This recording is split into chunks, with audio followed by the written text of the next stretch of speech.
Yesus fokusnya datang ke dunia bukan untuk sakit sembuh. Bukan. Bukan untuk memulihkan ekonomi. Bukan itu fokus. Bukan. Bukan untuk menghentikan pandemi COVID-19. Bukan. Atau pandemi-pandemi lain. Bukan. Bukan untuk membuat orang gak punya anak, jadi punya anak. Bukan.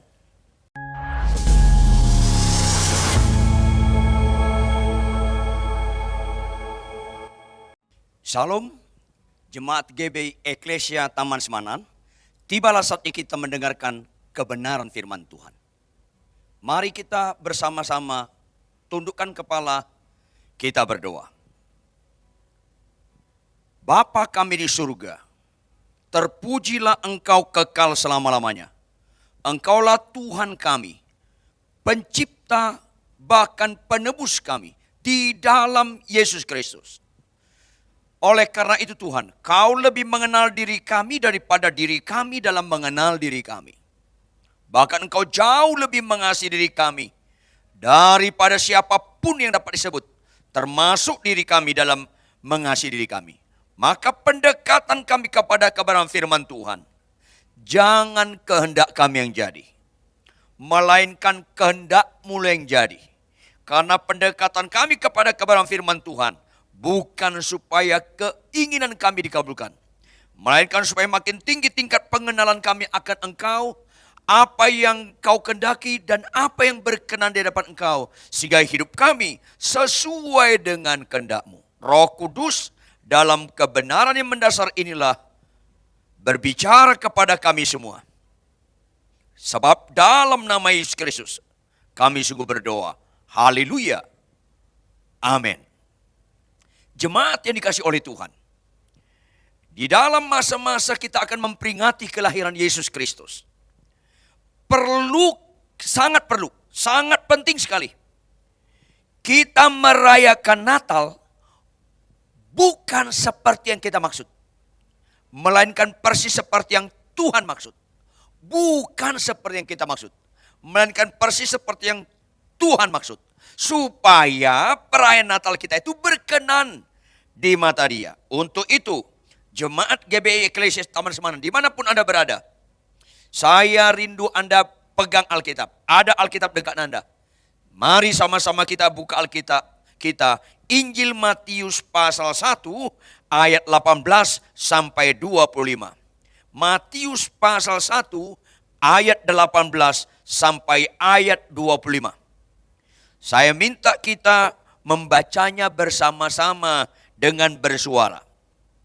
Di bawah judul perikop kelahiran Yesus Kristus. Ayat 18. Kelahiran Yesus Kristus adalah seperti berikut. Pada waktu Maria ibunya bertunangan dengan Yusuf, ternyata ia mengandung dari Roh Kudus sebelum mereka hidup sebagai suami istri. Karena Yusuf suaminya seorang yang tulus hati dan tidak mau mencamarkan nama istrinya di muka umum, ia bermaksud menceraikannya dengan diam-diam. Tetapi ketika ia mempertimbangkan maksud itu, malaikat Tuhan nampak kepadanya dalam mimpi dan berkata, Yusuf anak Daud, janganlah engkau takut mengambil Maria sebagai istrimu. Sebab anak yang di dalam kandungannya adalah dari Roh Kudus. Ia akan melahirkan anak laki-laki dan engkau akan menamakan dia Yesus, karena dialah yang akan menyelamatkan umatnya dari dosa mereka. Saya ulangi ayat 21. Ia akan melahirkan anak laki-laki dan engkau akan menamakan dia Yesus, karena dialah yang akan menyelamatkan umatnya dari dosa mereka. Hal itu terjadi supaya genaplah yang difirmankan Tuhan oleh Nabi, sesungguhnya anak darah itu akan mengandung dan melahirkan seorang anak laki-laki dan mereka akan menamakan dia Immanuel, yang berarti Allah menyertai kita. Sesudah bangun dari tidurnya, Yusuf berbuat seperti yang diperintahkan malaikat Tuhan itu kepadanya.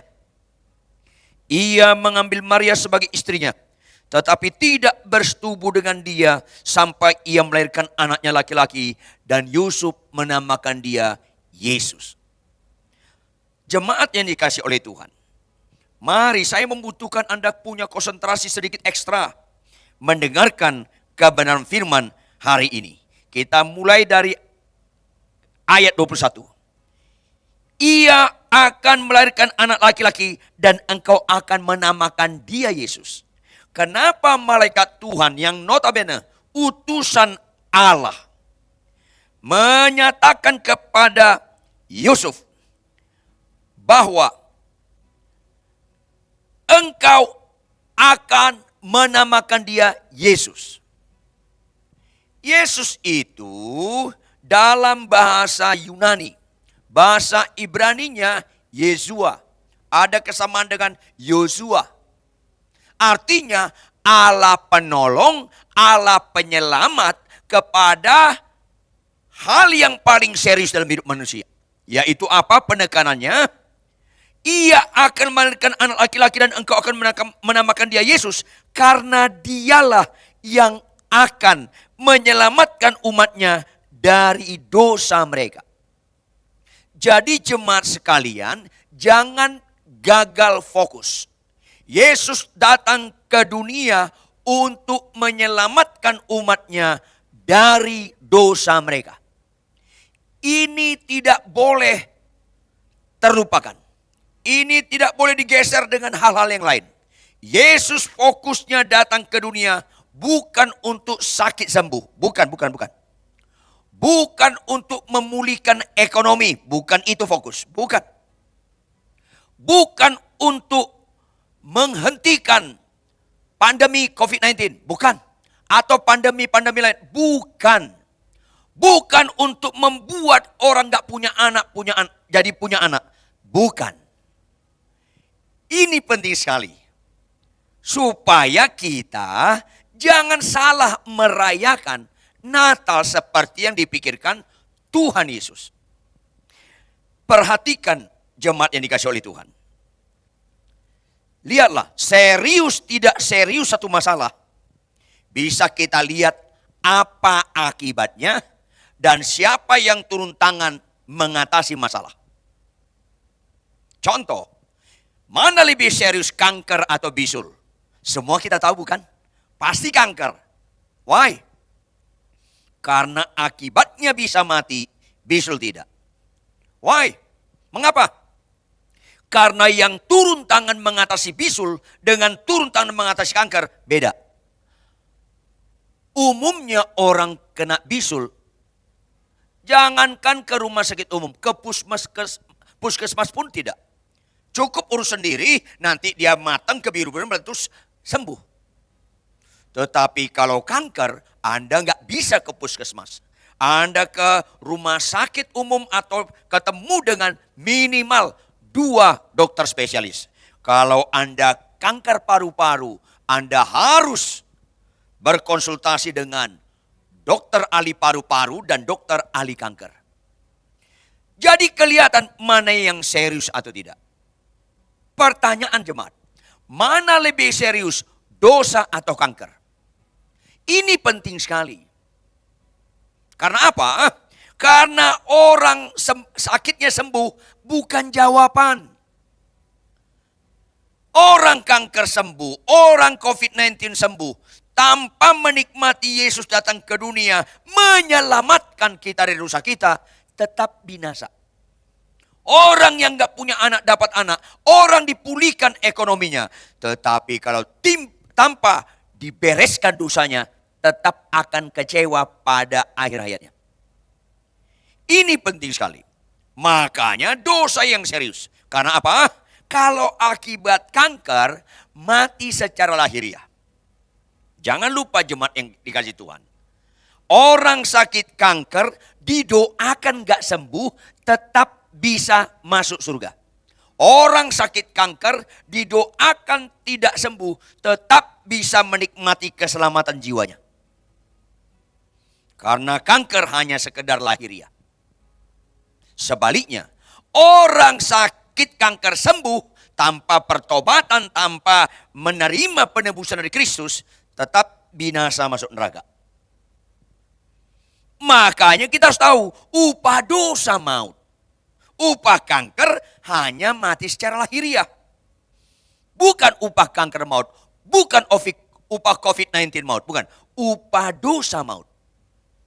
Makanya akibat dosa, apa kata Allah kepada Adam dan Hawa ketika mereka tidak taat? Ingat arti dosa, tidak taat.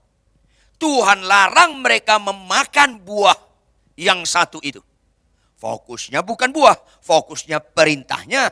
Kita tahu semua, Adam dan Hawa tidak taat. Maka tidak taat itu serius sekali Bapak Ibu. Anak-anak muda. Maka ketidaktaatan itu gambaran tentang dosa. Akibatnya diusir. Putus hubungan dengan Allah. Arti putus hubungan dengan Allah berarti kita tidak bersama si pencipta. Maka kita tidak berfungsi. Kita tidak bernilai. Itu arti kalau kau makan buah itu Adam dan Hawa, kau akan mati. Karena tidak berfungsi. Kalau kita punya mic seperti yang saya pegang ini. Mic ini berfungsi kalau dipegang manusia, digunakan manusia. Begitu mic ini pisah dengan manusia, dia tidak berfungsi. Orang paling malang dalam hidup ini Bapak Ibu jemaat sekalian adalah berdosa, adalah tidak taat, adalah putus hubungan dengan Allah. Tidak ada kejadian apapun dalam diri manusia yang mampu memutuskan hubungannya dengan Allah selain dosa. Dosa itu serius. Dan seperti yang tadi, berikutnya setelah putus hubungan dengan Allah, cepat atau lambat, pasti orang ini, orang berdosa, saudara dan saya, tanpa menerima Yesus sebagai juru selamat, menebus dosa kita, cepat atau lambat pasti mati dan binasa masuk neraka. Kematian kekal yang tidak habis-habisnya. Tidak ada lagi kesempatan. Mayoritas orang di dunia, sayangnya tidak sedikit orang Kristen, mengerti dosa itu serius. Mengerti dosa itu mengerikan setelah mati. Catat Bebe, setelah mati baru sadar dosa itu mengerikan.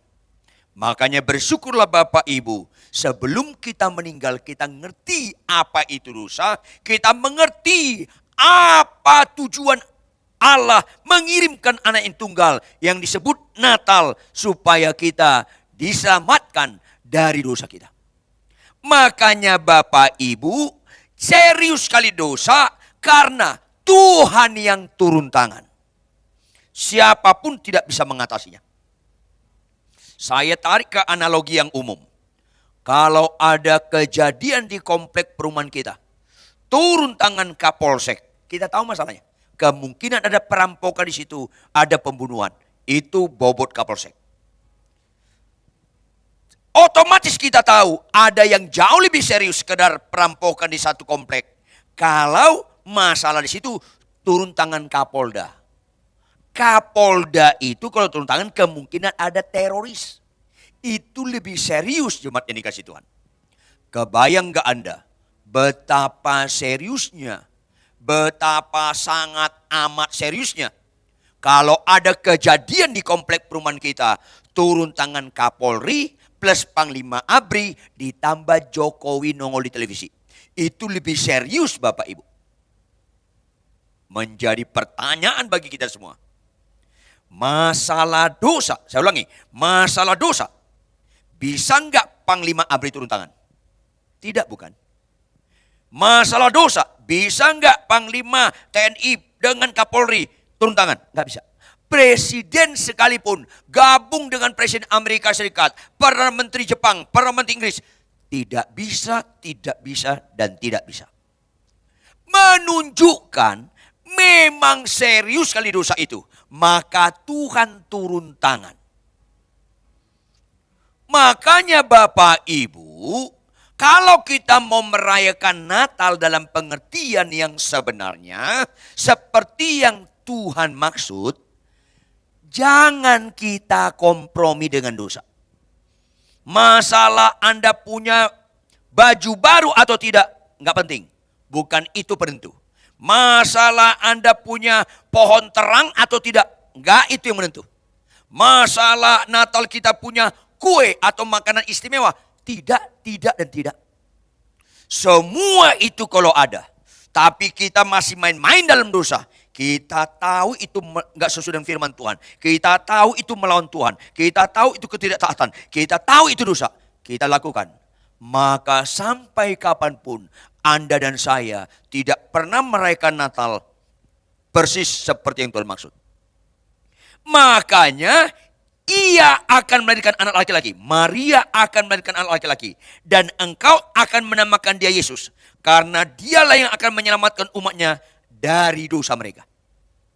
Dari ketidaktaatan supaya taat. Ini penting sekali. Menjadi pertanyaan berikutnya jemaat yang kasih. Kenapa berita Natal itu sukacita? Menjadi pertanyaan. Mana orang lebih sukacita? Sembuh kankernya atau sembuh bisulnya? Sudah pasti lebih sukacita kalau disembuhkan kankernya, bukan? Karena itu konsekuensi kalau kita mengalami pemulihan kepada hal yang serius. Pasti lebih sukacita. Makanya kalau di gereja ada 2 orang menyaksikan kesembuhan kanker dengan menyaksikan kesembuhan bisul. Orang gak tertarik mendengarkan kesembuhan bisul. Orang tertarik mendengar kesaksian kankernya disembuhkan. Itu wajar Bapak Ibu, anak-anak muda, jemaat sekalian. Apalagi dosa. Lebih serius dosa daripada kanker.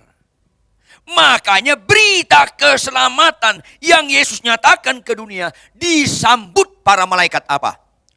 Joy to the world. Kesukaan bagi dunia. Kesukaan yang tidak relatif. Berlaku kepada semua orang. Apakah dia kaya ataukah dia miskin. Apakah dia pejabat atau dia rakyat jelata. Apakah dia orang pintar atau orang sederhana. Apapun agamanya. Orang itu harus mengerti berita kesukaan besar ialah jika kita mengalami pengampunan dari Allah. Yesus datang memberikan keselamatan hal itu. Makanya Alkitab jelas, jemaat yang kasih. Alkitab jelas sekali. Tidak ada dalam Alkitab berkata, jika satu orang sembuh, ada sukacita di surga. Gak ada jemaat, gak ada. Jika ada orang gak punya anak, jadi punya anak, ada sukacita di surga. Tidak ada jemaat, gak ada. Tetapi Alkitab jelas sekali. Jika satu orang saja bertobat, apa arti bertobat? Menyerahkan dosa dan kejahatannya dan minta ampun kepada Tuhan. Berbalik meninggalkan kejahatannya. Maka seisi surga bersorak-sorai. Joy to the world. Apapun agama orang di dunia ini. Bangsa apapun dia. Suku apapun dia. Di belahan bumi manapun dia berada. Berita sukacita. Joy to the world. Kesukaan bagi dunia. Adalah ketika Yesus datang untuk menyelamatkan umatnya dari dosa mereka. Ini yang penting. Maka kekejianlah, mari kita sepakat, kekejianlah kalau kita merayakan Natal, kita masih main-main dalam dosa. Kekejianlah kalau kita merayakan Natal, yang homoseks tetap homoseks. Yang lesbian tetap lesbian. Yang berzina tetap berzina. Yang buka situs porno tetap buka situs porno. Yang narkoba tetap narkoba. Yang menipu istri tetap menipu istri. Yang melawan suami tetap melawan suami. Yang melawan orang tua tetap melawan orang tua. Yang pemalas tetap pemalas. Yang pembohong tetap pembohong. Itu kan menyakiti hati Tuhan. Jangan rayakan Natal, sedangkan Yesus yang menyatakan Natal. Hari lahir Yesus. Jangan rayakan Natal kalau ada kehidupan kita dalam merayakannya itu bertentangan dengan tujuan Allah datang ke dunia. Ini yang pertama Bapak Ibu jemaat sekalian. Kita merayakan Natal supaya kita jangan lagi main-main dalam dosa. Kita merayakan Natal jika ada pendengar belum pernah bertobat lahir baru, ambil keputusan. Ini momentum yang indah. dalam kasih anugerah Allah, supaya Bapak Ibu jemaat sekalian, siapapun Anda yang mendengar, Anda tundukkan kepala, Anda berdoa, Tuhan, Kau datang ke dunia untuk menyelamatkan kami orang berdosa dari dosa kami. Ambil keputusan, terima Tuhan Yesus secara pribadi. Berikutnya, jemaat yang dikasih oleh Tuhan, kita lihat Yohanes pasal 8. Ayat 31 sampai 32. Maka kata Yesus kepada orang-orang Yahudi yang percaya kepadanya. Yang percaya, saya ulangi, yang percaya, bukan yang enggak percaya. Yang percaya kepadanya. Apa itu? Jikalau kamu tetap dalam firman-Ku, kamu benar-benar adalah murid-Ku, dan kamu akan mengetahui kebenaran, dan kebenaran itu akan memerdekakan kamu. Bagi kita yang merayakan Natal dalam pengertian yang dasar kita, dosa kita diampuni, jangan lupa, setelah itu, rayakanlah Natal yang lebih indah lagi, yaitu apa? Taat. Taat, taat, dan taat. Orang percaya tidak otomatis merdeka untuk hidup sepenuhnya dikuasai Allah. Orang percaya tetap bisa kembali kepada manusia lamanya, melakukan dosa-dosanya yang lama, atau melakukan dosa-dosa yang baru, kalau tidak taat. Makanya contohnya dalam pembacaan kita, Maria dan Yusuf. Inilah pribadi-pribadi yang memaknai Natal dengan benar, ketaatan. Kan kita semua tahu, Maria itu bertunangan dengan Yusuf. Belum suami istri. Malaikat Tuhan datang kepada Maria. Salam hai Maria, engkau yang dikasih karunia oleh Allah. Maria bertanya, siapakah aku ini yang boleh dilawat oleh malaikat Tuhanku? Maka malaikat Tuhan berkata, Maria, engkau akan mengandung. Maria spontan berkata, bagaimana mungkin? Karena saya belum bersuami. Artinya di situ, ya, tanpa suami, nggak mungkin orang mengandung. Itu kan ukuran kita manusia. Kita harus sepakati 100%. Tanpa suami, nggak mungkin seorang wanita mengandung. Atau tanpa lawan jenis berhubungan secara suami istri, nggak mungkin mengandung. Tapi apa yang nggak bisa Allah lakukan? Karena tidak ada yang mustahil bagi Allah. Tapi jemaat yang dikasihi, bukan hanya itu makna dibilang, bagaimana aku belum bersuami? Bukan hanya tentang mengandungnya. Artinya apa? Bagaimana aku belum bersuami, aku mengandung, pasti dibunuh. Pasti dibunuh jemaat. Karena orang Yahudi, seorang wanita hamil di luar nikah, pasti dirajam. Ditambah lagi, dia kan sudah bertunangan. Apa gambaran dalam pikiran dan perasaan Yusuf? Ketika aku yang tunangannya sudah hamil, bukan dengan dia. Bagaimana mungkin malaikat? Itu sangat tidak mudah. Makanya Yusuf yang rohani, diam-diam hendak menceraikan dia. Berlaku umum, Yusuf berpikir rupanya Maria sebenarnya suka sama pria lain.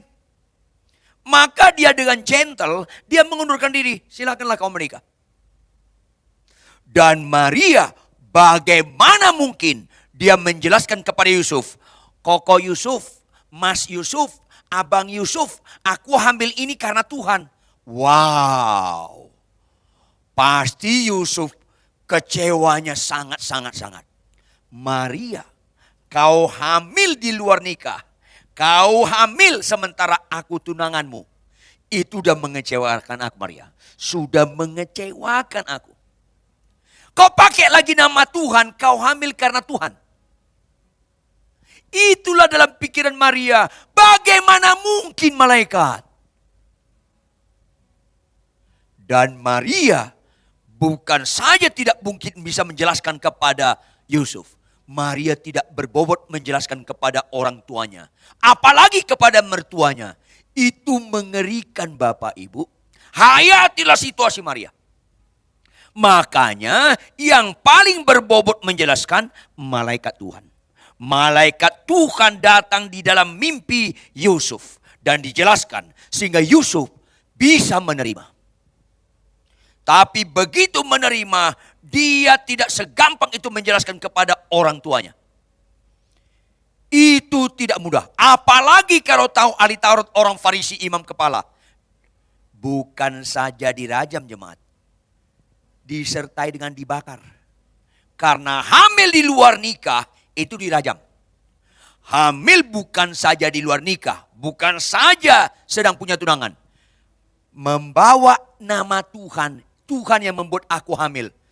Itu menghujat berat di kalangan orang agama Yahudi. Maka dalam situasi seperti itu, mereka taat. Apa kata Maria dalam Lukas? Dengan tidak mudah dia katakan apa? Sesungguhnya aku ini adalah hamba Tuhan. Jadilah kepadaku menurut perkataanmu. Walaupun konsekuensinya dirajam, dibunuh, dibakar. Taat. Dan Yusuf juga taat. Ayat 24. Sesudah malaikat melawat dia dalam mimpi. Sesudah bangun dari tidurnya. Perhatikan. Yusuf berbuat seperti yang diperintahkan malaikat Tuhan itu kepadanya. Persis. Taat. Maka Bapak Ibu, kita harus tahu bahwa berita sukacita yang luar biasa dalam Alkitab yang utama dua. Saya ulangi, dua. Pertama, kesukaan bagi dunia. Karena Yesus datang menebus dosa manusia. Yang kedua, jangan lupa dong. Lukas 11 ayat 28. Apa itu? Orang yang berbahagia adalah orang yang mendengarkan firman Tuhan serta memeliharanya. Apa arti memeliharanya? Arti memelihara, merenungkannya siang dan malam dan melakukannya. Bandingkan dengan Yosua 1:8. Orang seperti inilah yang berbahagia karena Tuhan berkata, pasti perjalananmu berhasil dan beruntung. Maka Bapak Ibu, maknailah Natal bukan saja kita bertobat lahir baru, kita juga meninggalkan manusia lama kita, kita taat kepada Allah, konsekuensi logis. Dia menebus kita.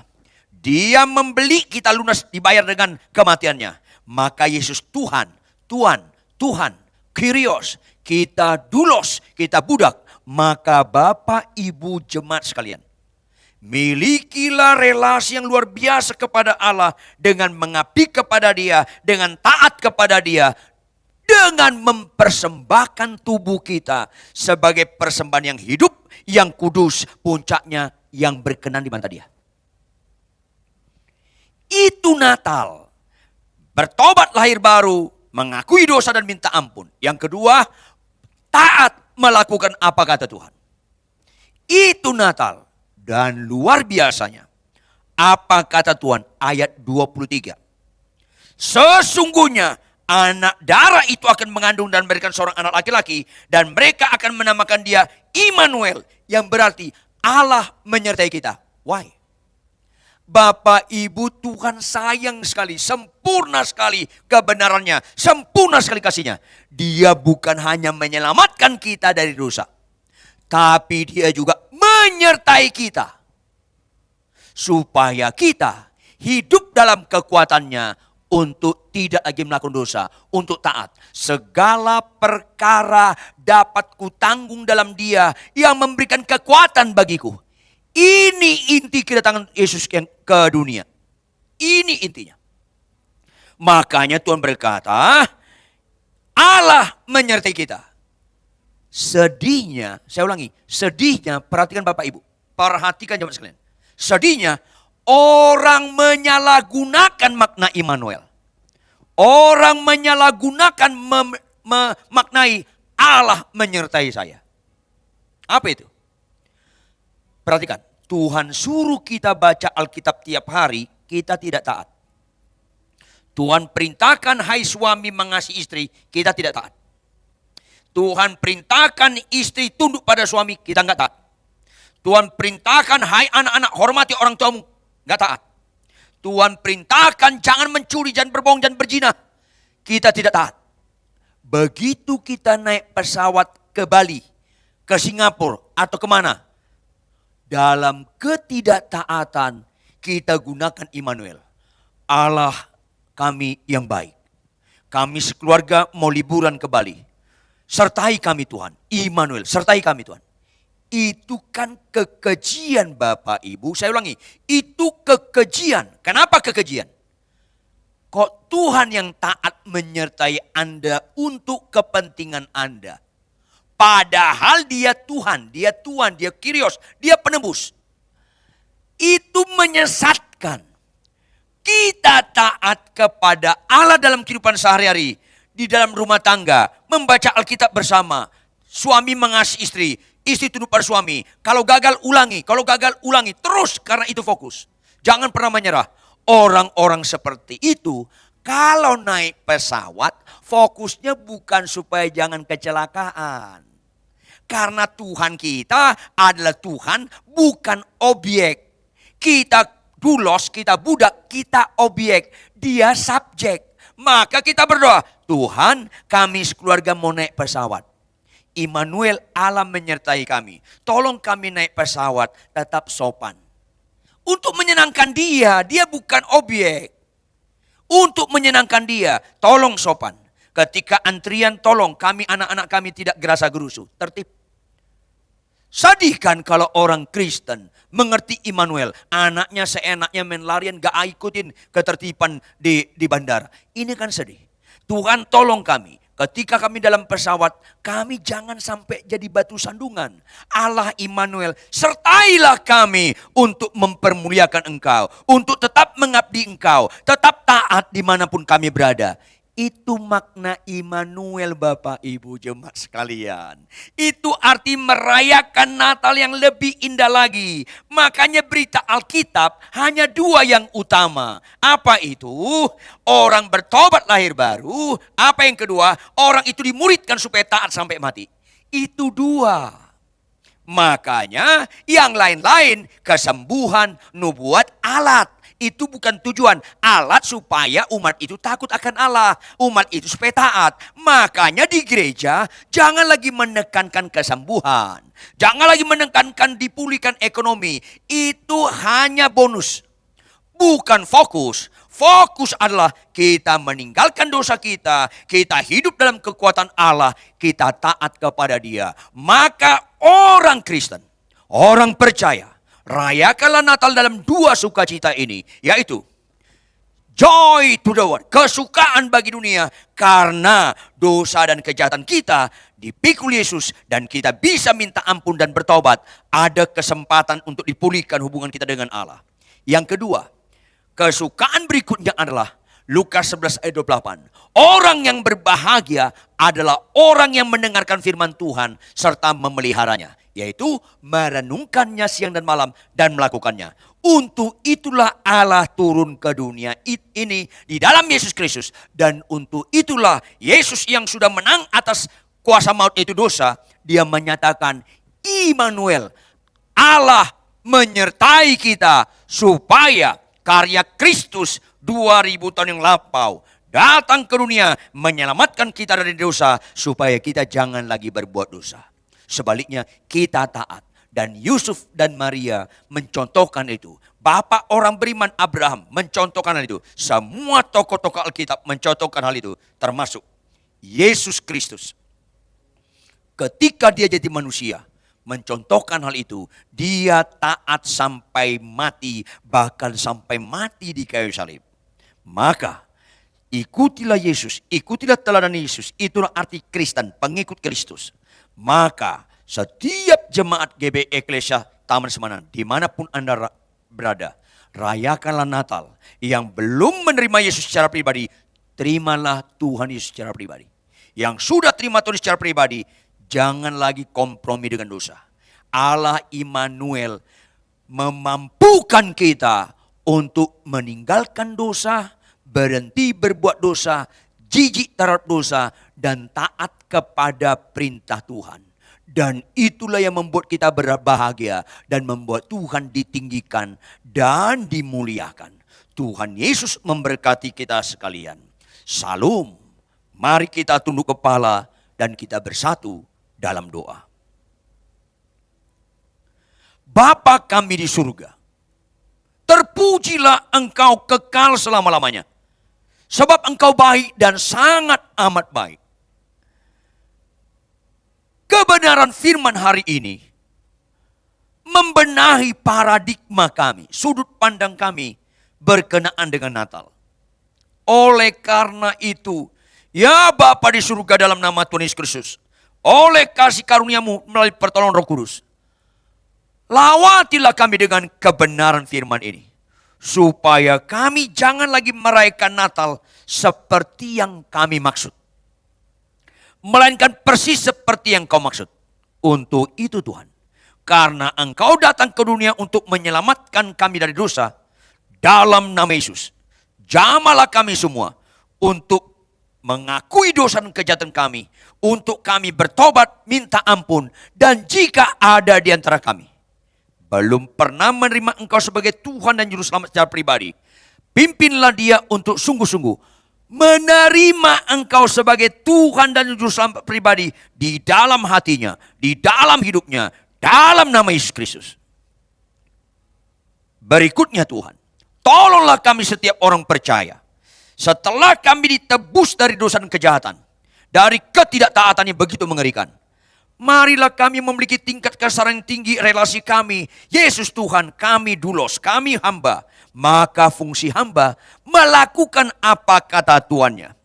Maka tolonglah makna Immanuel, Allah menyertai kami, memberkati jemaat untuk senantiasa memiliki tingkat kesadaran yang tinggi. Ada Allah menyertai kami dimanapun dan kapanpun, dalam situasi kondisi apapun, ada Allah menyertai kami semua. Dengan tujuan kami hidup dalam kekuatan Allah, supaya apapun yang kami alami, termasuk dalam situasi pandemi COVID-19, apapun yang kami alami, termasuk masalah rumah tangga, masalah perkawinan, masalah apa saja, kami tetap tegas terhadap diri kami, taat menjadi pelaku firman Tuhan. Karena kami mengabdi kepada Immanuel, Allah menyertai kami dimanapun kami berada. Sehingga kami sungguh-sungguh menjadi pelaku-pelaku firman Tuhan, membentuk karakter kami, sehingga ada keteladanan hidup kami. Dan melalui ini, dalam nama Yesus, utuslah kami Tuhan, menjadi surat-surat yang terbuka hasil dari ketaatan oleh karena anugerah Tuhan. Kami menjadi teladan, sehingga makin banyak lutut bertelut dan mulut mengaku Yesus satu-satunya Tuhan. Maka Natal tahun ini semakin luar biasa. Setiap pribadi-pribadi jemaatmu dimanapun mereka berada, merayakan Natal yang berkenan di matamu. Merayakan Natal yang menyenangkan hatimu. Merayakan Natal yang membuat surga bersorak-sorai. Berkatilah Tuhan, terjemahkan lebih lanjut, materaikan dalam kasih anugerah-Mu, dan tolong Roh Kudus setiap kami mengimplementasikannya untuk menyenangkan Tuhan. Berkatilah jemaat GBI Eklesi Taman Semanan. Berkatilah tunas gembala kami Pak Hengkiso, ibu, keluarga, semua keluarga besar, para hamba Tuhan yang melayani di GBI Eklesia di Taman Semanan ini. Berkati mereka Tuhan, ingatkan mereka tidak ada yang sia-sia dalam melayani Tuhan. Dalam nama Yesus Kristus kami sungguh berdoa, haleluya. Semua kita yang percaya dimanapun kita berada, bersama-sama katakan, amin.